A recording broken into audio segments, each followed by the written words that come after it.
Hi, I'm Rob Cosman. Welcome to my shop. Today, hand tools for beginners woodworking. I get asked the question a lot, what do I need if I'm going to build furniture entirely with hand tools? So what I'm going to do is I'm going to walk you through a piece of furniture I actually built with hand tools only, and that'll tell you all the tools that you're going to need. Stay with us. I'm Rob Cosman, and welcome to my shop. We make it our job to help take your woodworking to the next level. If you're new and you haven't subscribed, please do so. Hit the notification bell so you'll receive alerts when we release a new video. And anytime we use a special tool, we'll always leave a description down below. All right, let's get to work. I think the best way to broach this subject is to actually use an example. And it just so happens that I have the very first piece of furniture that I ever built entirely with hand tools as part of a class. Did this way back in 2003, taught the class in Calgary. Now the significance of that is it's several thousand miles from where I live, so I only took the tools that were going to be needed. And in mentioning that, since we were starting with rough lumber, we had to have all of our dimensioning tools. We had a drawer on either side, so all of our dovetailing tools. We're using tapered legs, so there's mortise and tenons involved, there's rabbets. Just about every joint that you're going to find in a typical piece of furniture is going to be found in there. So what we'll do is we'll go through and show you each aspect of the furniture and then talk about the tools that are needed to do it. The way I want to start is with what I would call foundation tools. Those are tools that you're going to use to support your work and to keep your tools sharp. Now when I say support your work, I'm talking two things: clamps and a bench. And if you're going to do this, you have to have a bench. Mine is a Scandinavian style hand tool bench. It has a shoulder vise here, a tail vise here. It's made out of bird's eye maple, and mahogany. And if a new person was looking at this and thinking they had to build that before they get started, I could see them getting very intimidated. So we look over here at what we call our Cosman bench. We'll leave a link in the description below if you want information on it. But it's made using one sheet of 1-inch MDF, that stands for medium density fiberboard, available at a lot of big box stores, and one sheet of 5/8-inch Baltic birch plywood. It involves some glue, some staples, some nuts and bolts, a vise, and a bench dog, and it's everything you need in order to get started in hand tools. It's heavy, it's flat, nice and rugged. So there's your bench. Now, clamps, and you can't be afraid of spending money here. If you buy lousy clamps, you're going to regret it every time you use them. I like these, and I'm going to show you some of the features that I like. This pad that pushes against the wood is solid instead of being hollow, so it doesn't leave a mark on the board. Most importantly is these are designed to be adjusted and put into place. You get it where you want it, and then you go in and you tighten it up. These ones have serrations on 6 surfaces. 1, 2, 3, 4, 5, 6. All that means is they grab instantly. If you use the cheaper ones that only have serrations on 2 spots, they have a tendency to slip and slide. Really aggravating. And you're going to need multiple sizes. You're going to need some long ones as well, and you're going to need some that'll give you the depth of reaching way in. Like I said, you can't scrimp on your clamps, and you'll find that this is one of the biggest expenditures in hand tool woodworking. What I used to do is every time I would go to a place that sold them, I'd buy 1 or 2, and you'd be surprised how rapidly that would accumulate, and it didn't seem like a whole lot of money was flying out of your pockets. And lastly, on the foundation tools is your sharpening. And I always advise my students, do not scrimp when it comes to sharpening. The better the sharpening gear, the better the edge you're going to get on your tools. I have a very simple system. It involves a 1,000 grit and a 300 grit, and I finish with a 16,000 grit. Now this one is ceramic, it wears, so you have to keep it flat. These are industrial diamond on steel, they essentially don't wear. What I do is I use the 300 grit side of this to keep this flat. It's only a mere process of 3 or 4 seconds before each use, and you're good to go.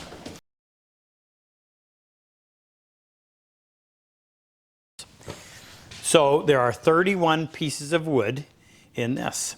And we've got to take those 31 pieces of wood from rough. This is what I mean. If you're planning to do this right from scratch, here's a piece of lumber. The tree was cut down, the boards were milled, they were dried, and you buy them like this. So they're rough on all 6 surfaces. What you've got to do is break that down into manageable pieces that you can then process, whether they need to be tapered or just be flat, smooth, and square on all 6 surfaces. And it's a lot easier to saw than it is to plane. So in order to get a piece that I'm going to work with, let's say I want a 24 by 5 inch piece out of this. Well, the first thing I would do, and recognize this, in the drying process, the board is going to lose moisture out the end a lot faster than it's going to lose out the edges of the face. And if you look there closely, you'll see that there's some what we call end checks. And those cracks develop as a result of this area shrinking faster as it dries, and this area doesn't. So the first thing you need to do is come in here and cut off and get away from those end checks. Well, that means you're going to need a couple of saws. When I say a couple, you're going to want a crosscut and a rip. Crosscut have specific teeth designed to rapidly and cleanly cut across the grain. So you're going to want a crosscut panel saw. So if I was processing that down, as I mentioned, and I wanted to get this, after I crosscut it, and I would usually make it maybe 1/4 to 1/2 inch longer than I need, and then when it comes to ripping it, I would probably rip it to be about 1/4 inch wider. And for ripping it, you're going to use a rip saw. Cuts differently than a crosscut, designed to go parallel to the grain and also to do it a lot faster. All right, so here we are. We've got our piece of lumber that is now going to be turned into a component on that piece of furniture. That means it needs to be flat, it needs to be smooth, it needs to be square. In order to do that, we use something called winding sticks. Now you can make these yourself, but winding sticks are simply designed, in fact we have a whole video on this and we'll leave a link below, but by setting one winding stick on the back and one on the front and sighting down the top edges, you can tell if there's any wind or twist in that board. What's the first tool you're going to use? I wouldn't call this an absolute necessity, but it is nice to have, and that's called a scrub plane. Nice feature of the scrub plane is you can remove a lot of wood quickly. Now, if I wanted to take this down to 3/4 inch board, and this in its rough state is almost 1 1/4 inches, so I've got quite a bit of wood to remove. I could go in with my scrub plane. It has a very large rear handle or tote that allows me to get 4 fingers on there. Lots of control. It's got a big thick blade. It's got a big open throat so the shavings can easily come out of there. And the end of the blade actually has a curve on there which facilitates rapid stock removal. If you don't want to go and get a scrub plane, you could actually do this same work with your jack plane. Now this is my go-to. In fact, I'm going to suggest that that piece of furniture could be built entirely with this in terms of planes you need. This is a little better than 14 inches long. It's designed more for close work, but you could certainly do some coarse work with it as well. Pull the frog back, open that throat up, and go at it. Now, once you've got that processed so that it's flat, smooth, square, all 6 surfaces, now you're going to do that, in this case, 31 times. This is one solid piece. So after I've dimensioned it, I need to make sure that these 2 opposite sides are parallel to one another. And that's where you're going to introduce something called a panel gauge. So this is a marking gauge. It's got a cutter that's adjustable, and the head of the tool runs against the edge of the work to put a line that will be parallel to it. But the panel gauge is just a larger version of that. So if I had a board like this and I was wanting to make sure that that opposite side was going to be parallel to this one, even though this might reach out there, it would be very difficult to use because there just isn't enough reference surface along here. So, and don't pass out when you see me use my little square as a hammer, what I do with my panel gauge is adjust it to what I want, lock it in place by driving in the wedge. The little rabbit here runs along this corner of the edge that wants to be followed, and that'll leave me a nice scribe line on the opposite side that will be absolutely parallel. Now, the underside of this top has a bevel, and that can all be done with the 5.5. So everything that we need to do to prepare this top, we could do with the tools that we've already mentioned. Now we'll go to the legs, and we're going to cut a taper in them. Well, that too can be done with the 5.5. The layout has to happen. You can use your marking gauge on that because it's small enough pieces. Of course, you're going to need some squares, and I suggest that you could probably get away with 2 combination squares. One is a 12-inch and one is a 6. Now what's nice about these is you can adjust them this way for measuring the inside to see if something is square. You can move it over like that to measure the outside. It's got a bubble level on there that you can actually use it as a level, and you can also use it to mark a 45. In fact, you can even use it to adjust depths by having the beam come down below the head of the tool.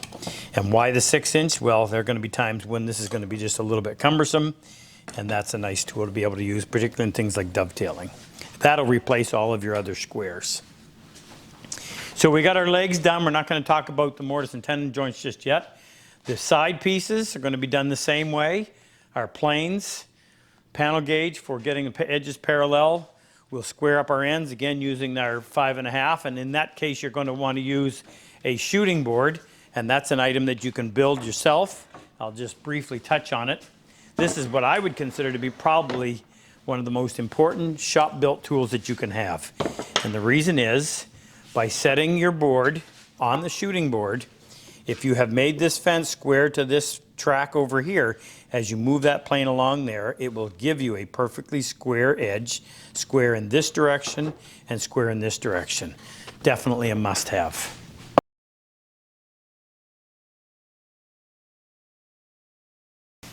All right, let's flip this over and talk about some of the parts that you don't readily see. There's a framework underneath. These aprons have to be attached firmly to these sides. That's going to involve mortise and tenon work, and of course we're going to have our drawer work. But let's talk about this first. If you're going to cut mortise and tenon joints, you're going to need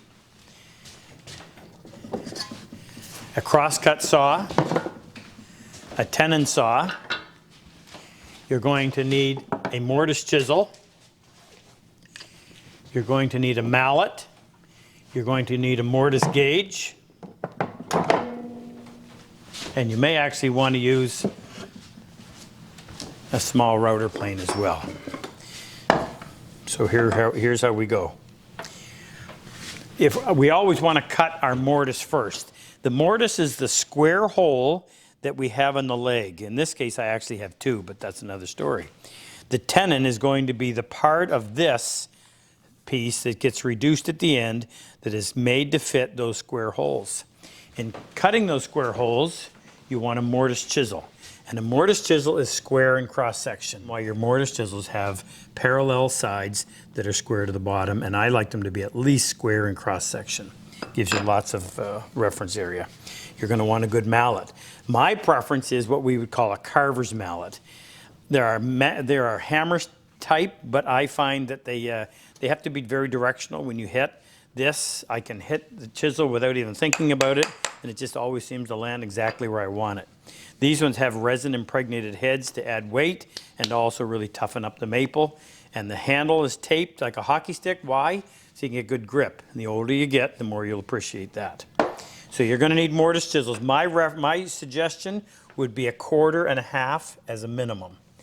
If you think about the way we typically lay out a mortise and tenon joint, we always do it in thirds. So if you're using 3/4 stock, your tenon is going to be 1/4 of an inch. You're going to have a 1/4 inch shoulder on either side. If you're using 1.5 stock, your tenon is going to be 1/2 inch. You're going to have a 1/4 on either, 1/2 inch on either side. That's the reason why the 2 chisels. Now you're also going to need a mortise gauge. And the mortise gauge is going to be used to take the measurement of the actual chisel. So whatever type it is, there should be some way of setting that chisel in between the 2 cutters and then adjusting it so that when you remove the chisel, you have the exact dimension of it. And then you can transfer that for laying out your tenon, and you can transfer that for laying out your mortise. But it's precise and there's no guesswork. Your mortise chisel dictates your joints width. Why the small router plane? It's probably the most accurate way to go in and make a final adjustment on the thickness of the tenon. As I said, you always cut your mortise first because that's determined from the width of your chisel. Now when you're cutting your tenon, if you didn't get it right from the saw, and I should mention that as well, a tenon saw is designed to give you greater depth. You have to remember this when it comes to saws. The farther away your cutting teeth are from the heavy brass back, the more instability you're going to have up here. So on a dovetail saw, we have a tendency to keep those fairly narrow. Typically, they're not required to cut very deep. So by having these teeth close to this back, you get lots of stability. Well, the tenon's going to be longer, so you need greater capacity here. You want what I call an open pistol grip. Why? Because the way you hold it, your index finger and thumb give a lot of stability this way. If your fingers were down in here, that has a tendency to turn in your hand. But the index finger and thumb lock it and provide lots of lateral stability. That'll take care of the rip cuts that you do on 4 sides of the tenon. But now you've got to cut off the shoulder. And it's where the shoulder meets the face of the opposite piece. That's what you see. That's what has to be precise. So for that job, I use what's called a crosscut saw or a joinery crosscut saw. These teeth are designed specifically to cut across the grain, very similar to the panel saw, but again, smaller saw, closer distance between the teeth and the solid brass back, a lot more precision and much easier to control. Hopefully you can get to a point where you'll be able to take your joints right from the saw. If you can't, or if you mess up one or two, then that's when you're going to need something called a shoulder plane. And I'll address these right now by comparing the shoulder plane to the block plane and to the 5.5. If you look at a block plane, we'll talk about it in a little greater detail shortly. The blade doesn't go all the way to either side. If you look at the 5.5, the blade doesn't go all the way to either side. Both of those planes would not allow you to work right up to a vertical surface if I needed to fix the face of that tenon so that it would come up tight to the face of the board that has the mortise in it. A shoulder plane, the blade goes the full width. So you can get right into a corner and you can address that shoulder so it'll come up perfectly tight against the opposing piece. Now, talk about block planes. I consider this to be one of your essential planes for the simple reason that there are times when you've got to be able to have a one-handed tool. There's 2 options here. You can get the low angle or the standard angle. If you take the lever cap off, you'll notice on the block plane, the blade, the bevel is on the top side. On a low angle plane, the blade sits on a milled surface that measures 12 degrees from the sole. So you put that in there, you add that 12 degrees to the 25 degree bevel on your blade, and you're planing somewhere around 37 to 40 degrees. That's considered low angle. The standard angle, the blade is sitting on a 20 degree surface. You're going to be planing at 45 degrees or higher. But the biggest difference I find is where the top of the lever cap and the bottom of the plane are. Because the higher this is, the more uncomfortable it is. The lower it is, the better it nestles in your palm, the more control you have on the plane. So my preference is always the low angle, and if you need a higher angle approach, you can simply buy a second blade, grind a higher angle on it, and that'll take care of changing the pitch.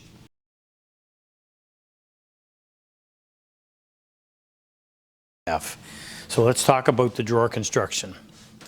Well, first thing you're going to do is think about is dovetails. So you're going to need a dovetail saw. And you want a dovetail saw that you can control. By that, I mean a saw that when you put it on the line, it will allow you to start right there. The better your saw and the better you are at sawing, the fewer additional procedures you're going to have to do. If you can take your joint right from the saw, you win. If you have to go back in and try to fix things with the chisel, that's going to add a lot of frustration to it. So get a good saw. You're also going to need a marking gauge, and I can't stress how important a precise marking gauge is. You want one that is razor sharp so that it severs those fibers and doesn't crush them. I prefer the wheel style. They're a lot more convenient to use. They're easier to sharpen. You can adjust the depth, or you can set the measurement or the thickness of your board by simply placing the gauge on there, letting that drop down and locking it. And that gives you, that in my opinion, is the easiest and most accurate way to measure the thickness of a piece. You're going to need a square. There's where your small square comes in. You're going to need some chisels. You don't need a ton. I'm going to suggest 1/4, 1/2, and 3/4. And if I were to throw one more into the mix, I would say you'd want to pick up 1/8 of an inch. There's going to be times when you just need something smaller than 1/4 inch. Any of the larger chisels can also fill a larger area, but you can only go so small. For the layout, I use a pair of dividers. And we can leave a link in the description below on how to lay out dovetails using a pair of dividers. It's very precise. You're going to want a dovetail marker, something to actually lay out the lines across the end of the board and down the face, the angled slope. You're going to need some form of a dovetail marking knife. I like to use a little palette knife or an artist palette knife in order to apply the glue. I find it very precise. You're going to want a fret saw. It's an inexpensive tool, but what this allows you to do, and this isn't a coping saw, we're going to talk about coping saws later, but a fret saw has a very thin blade that allows you to go down the kerf left by the dovetail saw, get to the bottom, cut right across the bottom, remove about 98% of the waste quickly, leaving you just a little bit to clean up on the line with the chisel. Very convenient. Now this is called a skew block plane, and I use this as part of my dovetail procedure. You'll see that in the video below. But it's also a great tool for cutting rabbets because it exposes the blade on one side. It has an adjustable fence, so whenever you need to cut a rabbet, which is removing a piece of material along the edge of a board, this is a great tool for doing that. You're going to want a hammer. I use a little 12-ounce. Why? Well, because if your joint doesn't fit and can't go together with a 12-ounce, you probably have a problem with the joint, not a bigger hammer. And of course, you need your mallet in order to drive your chisels. Now there's one more tool we're going to need. When you build a drawer, which is essentially a box without a lid, you have a drawer bottom, and that needs to slide in there somehow, and the best way is to have it fit in a groove. So we have a little plane called a drawer bottom plane, and it's designed to cut a 1/4 inch groove 3/8 of an inch up from the bottom of the board, and it does a very precise job. It's actually a very soothing tool to use. And that'll be your drawer. All the other parts will be processed with the planes and saws that we already talked about. Now I want to go through, because that pretty much brings us to an end in terms of the various pieces in this piece of furniture. But I want to go through and highlight a few other tools that you may want to consider, strongly consider, if you're going to build furniture with hand tools.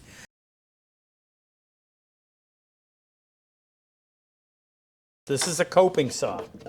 If you're going to build a piece of furniture that's going to have curved pieces, you can't do that with a panel saw, but you can do it with a coping saw. You simply loosen the handle, adjust your blade to whatever you need in terms of being able to have clearance from the back side of the frame, and this cuts on the pull stroke, and you can go in and do what you need to do. Not a precise tool, but it will get you close, and you can come in later with another plane or a spoke shave to clean that up. I think you're going to want a straight edge. It's nice to be able to work.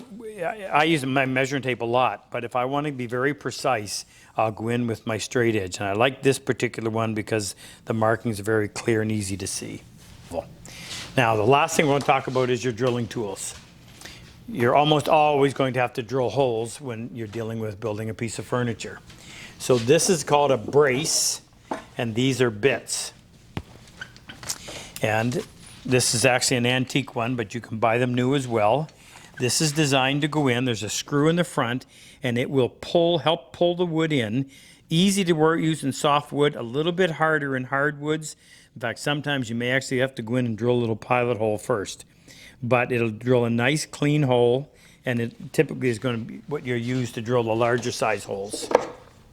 Now, I don't have it up here yet because I haven't finished this cabinet, but there's a few other drills that you may want to consider. One is a Yankee drill, and the other is an egg beater style drill.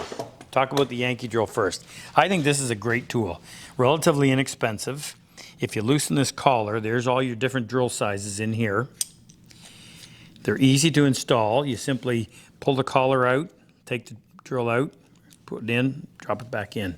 It works by plunging down from a straight line, which means if you're in a cramped quarters and you don't have room to spin something around, by just doing this, you're drilling your hole. Great for doing pilot holes. Now this is an egg beater style drill. Now I found one that has a 3/8" chuck, which is nice because I have up to a 1/2 inch drills, but my 1/2 inch has the shank is only 3/8 of an inch, so it will fit in there. And this, I think, is actually one of the nicer versions of this particular style of drill. You've got a fairly large crank, so you've got lots of torque on there. In fact, this one even has a removable cap on the top. You can store other drill bits up in there.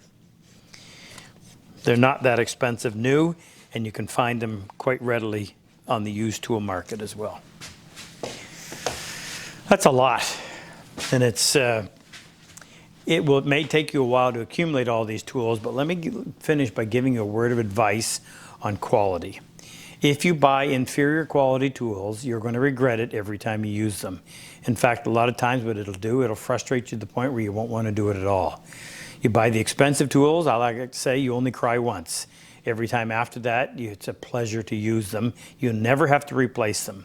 Why buy a tool that you know at some point you're going to want to replace and you're going to replace?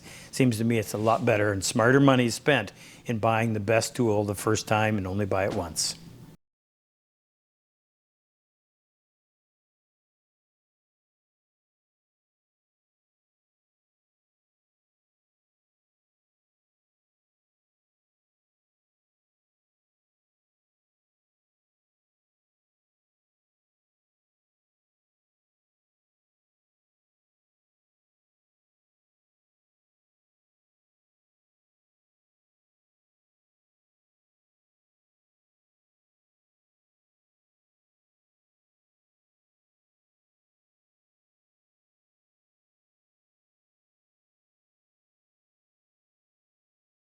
If you enjoy my method of work and like my style of teaching, click on any one of these videos to help take your woodworking to the next level.